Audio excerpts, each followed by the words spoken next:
Hi, I'm Scott. And I'm Kaufman. Welcome to SRD. And today we're going to talk about that evil 10-letter word in gaming, metagaming.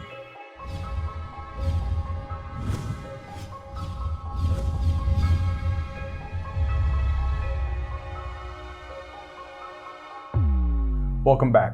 Like Scott said, today we're going to talk about metagaming. The first thing we have to talk about is what exactly is metagaming?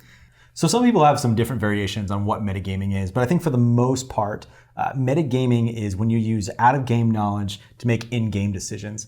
One of the better examples of this, I think, is for Dungeons & Dragons Pathfinder, the troll. So everybody knows that's ever played one of these fantasy games that trolls are weak to what? Fire.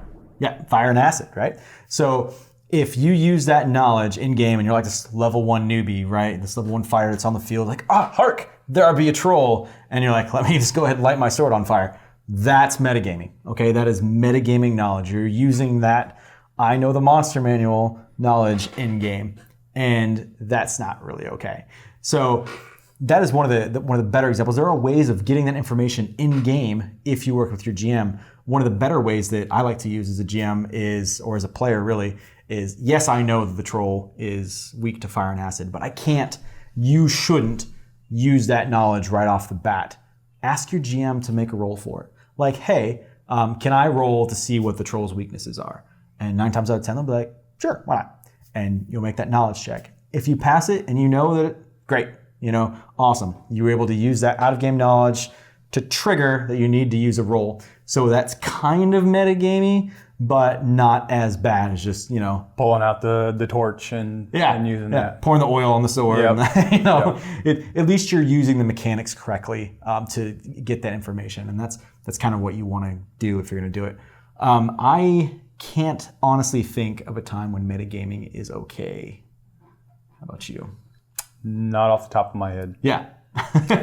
Like you said, you should always try to bring that knowledge in some way with the game itself. Yeah, it's very difficult because we all know our games, right? You've read your players' handbooks, your monster manuals, your tomes of evil, whatever they may be, and so you know what's in them, especially if you've GM'd before, or even worse if you've played specific modules before. So I travel a lot and I play a lot of store games, and so part of Adventures League is that they have a season of games that they do. And so I'll play, season 2, episode 4 over at this store. And then I'll go over to this one, and they may still be on season 1, episode 6. And so I've played this before. What do? I've seen where obviously this person's played this before and they just steamroll it. That's a jerk thing to do. You are taking away from everybody else at the table by doing that. The best thing for you to do in that situation, honestly, is just kind of sit back and let the other players at the table come to that conclusion themselves.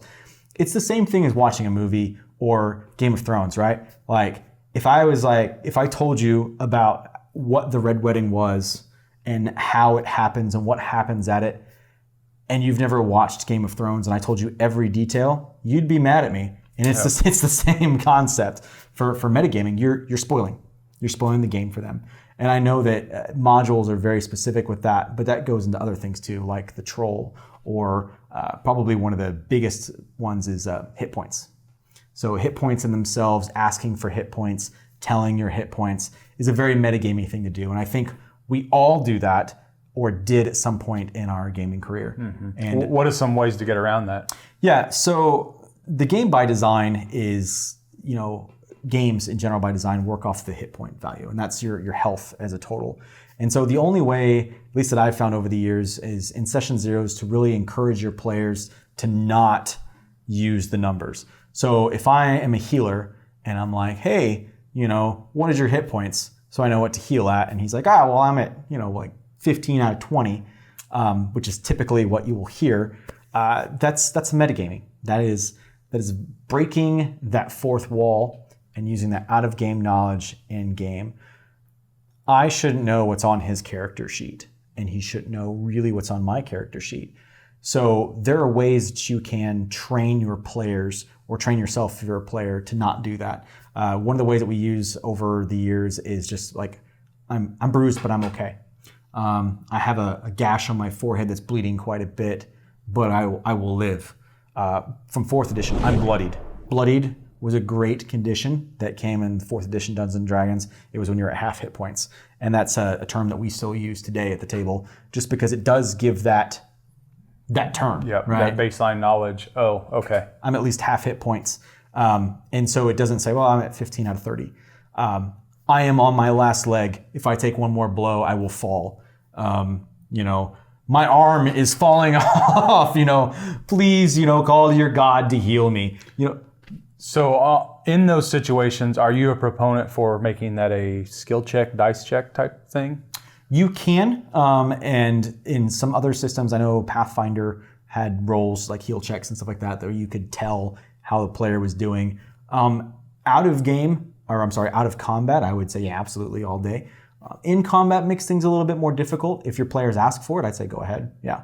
That way they're getting the information. Because it would just be a simple, you look over and you notice that they've got this cut on their leg, they've got a bruise on their right shoulder type thing. Yes. They look like they are hurt or ask not. Ask the GM. Don't ask the player. I look over at Sir Lancelot, how's he doing? He's got a small gash on his side, but he'll live. He's fine. And you should give, just like any other description in your game, enough visual for your player to know that they're going to use those adjectives. Yep, they're going to be okay. Yep, they'll live. So they don't waste their stuff and they feel like they've been cheated, but at the same time they're not breaking that fourth wall when it comes to metagaming. Mm-hmm. Another reason you metagame, like you talk about the HP, is me knowing that so and so got hit with 6 points of damage. How do you get around thinking like that and using that way? Is it just holding yourself back, like you said, and just, kind of trying to work around it? So unfortunately, that's the mechanics of the game. So as a GM, you wouldn't say, you're going to have to say that I hit the dragon for 20 points, or I shoot the creature for 12 damage. You're going to have to for the math of the game. On the flip side, you're not going to say, okay, well, he's got 20 hit points left. He's got 20 health left. So the same information that you would give as a GM is the same information that you should be sharing with the players. The creature looks badly hurt. You lopped off its arm, but it's still coming. It doesn't look bruised at all. It looks fine. It looks like it's ready to fight. So you're really going to use those same things. There's some things that you can't get around. You can't get around the damage numbers. Yeah, unfortunately, that part's going to be there. No, not much you can do about that. So one of the things that brought up this video was a Reddit post. Someone was talking about, they were running one of the Mercer classes, and they talked about having rights. And I've not actually read into this particular class, but the way I assumed it worked was they took an HP hit for an attack increase.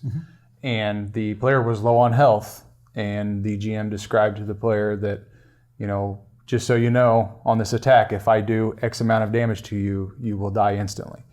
And from the understanding of mine of it, the GM was basically giving that player the chance to drop those rights and regain that HP back. The player chose not to do that, and when he actually hit for over what he set for the insta-kill. And the player then decided to say, oh, I dropped my rights, so I should survive it. Yeah, no. Is that metagaming? Is it metagaming? Yes. So he made that decision. I don't know if that's metagaming or just bad sportsmanship. He's trying to drop it after the fact. In that situation, the GM knew the rules and gave them a very clear out and a warning. Same as if I said, hey, if you go outside, Cthulhu is going to eat you, and you decide to go outside anyway. And then Cthulhu eats you. So, you can't be mad when you're given, if a GM warns you about anything, you should probably listen first off, because it's not the GM's job to necessarily warn your players. It's nice too, and I think it encourages better gameplay, especially with someone that's not familiar with the rules. Like, hey, if you're going to do that, you may want to think about X, Y, Z. But it sounded like this player kind of knew what they were doing. And so it sounded to me like they were wanting to keep their attack bonuses and betting on the fact that the GM wasn't going to insta-kill him. Yeah. And when the GM did insta-kill on the attack, that's when he was like, oh, wait a minute, no. Yeah. Yeah, no, die. So what are some other, things he could have done in that situation? Listen to the GM. Even as the GM, I mean, if you know the player's not going to listen to this, when you tell them, do you just kill him? Yep, absolutely. So one of the things that I do like about Mercer's homebrew is he homebrews a lot like I do, and that's that you don't give power without some kind of negatives. I'm a big believer of that. If you've seen any of our magic items that are posted in our home world on Scabbard, we'll put a link somewhere. You'll see that all of my magic items are really powerful, but they all come with a huge detriment as well. And there's that power, that trade. And Mercer writes a lot of his stuff that way too. And I like that. I think it's really old school that, yes, I can cut a dragon in half with a swipe of my sword, but I'll age 40 years. Mm-hmm. And, that brings that extra element into the game of, oh man, if I do this again, maybe we got away with it the first time, but if I do this again, I'll probably die. So with that being said, stuff is well designed. The GM knew it, the player knew it, and he got the warning. And so, tough titties. Out of luck. But there are plenty of other examples of metagaming. I think one of the bigger ones, a lot of times when it comes to elemental things, so like dragons is a big one. If it's a or if it's a red dragon, it shoots fire. Yep. Okay. So how does your player know that?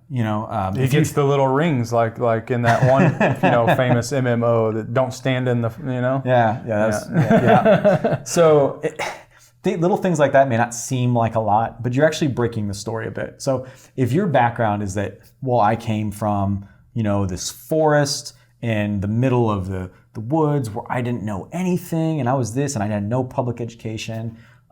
Maybe you heard a tale of a dragon that shot fire. That's great. But I'm gonna need, it doesn't necessarily have to be in your background, but I'm gonna want you to at least roll for it. Like there's no reason that you should know that off the top of your head. Like we're gonna go fight a dragon, and so I'm gonna go buy all the fire resistant stuff that I can. Yeah. Why?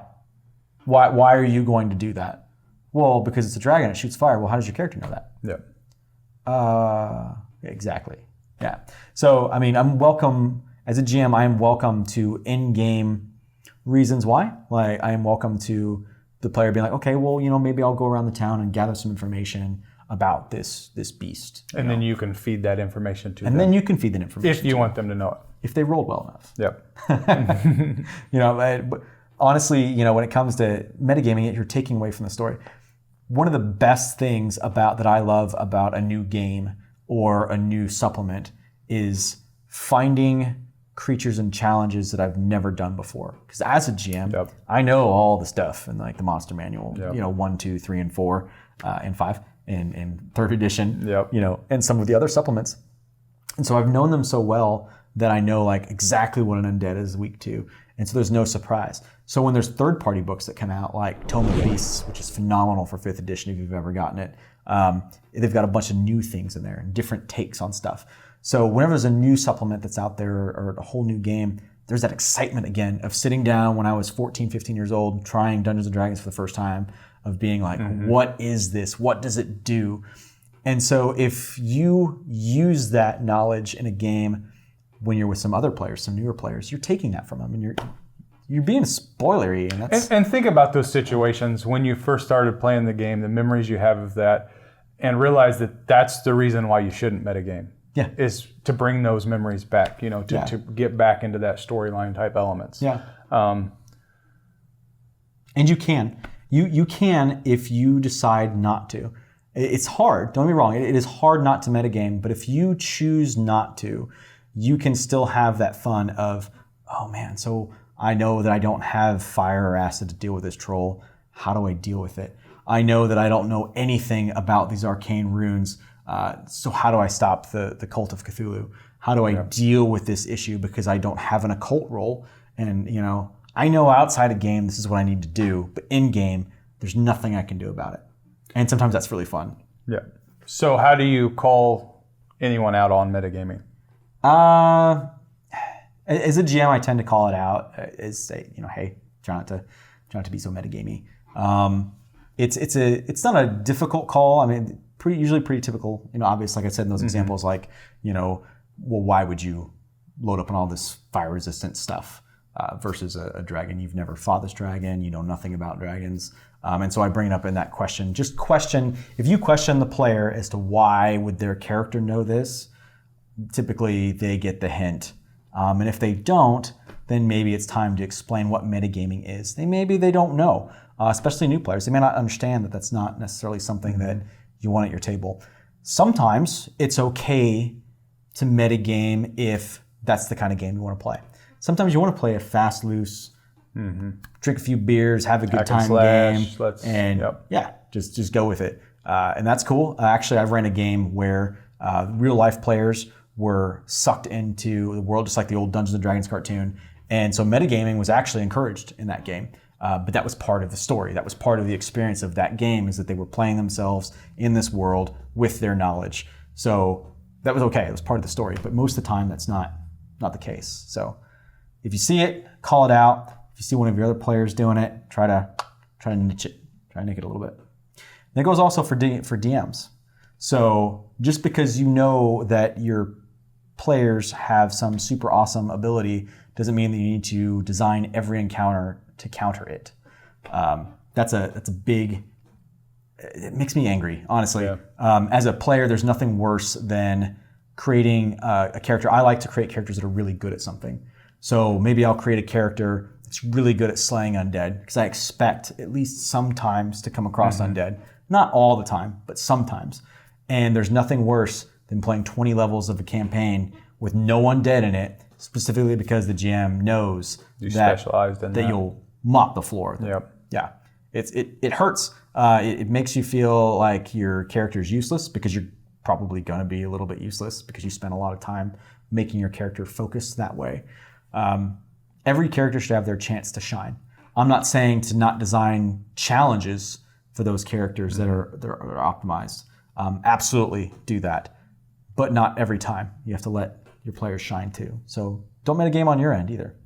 So hey guys, as always, if you guys like this video, go ahead and hit that like button. If you don't, hit that down button, but go ahead and share us with your friends. And as always, hit that subscribe button. I want to hear if there are any times that you think that metagaming is okay. Go ahead and post it down in the comment sections below. We discussed it, and there was nothing we could come up with. Other than the D&D game, that example that I had. Yep.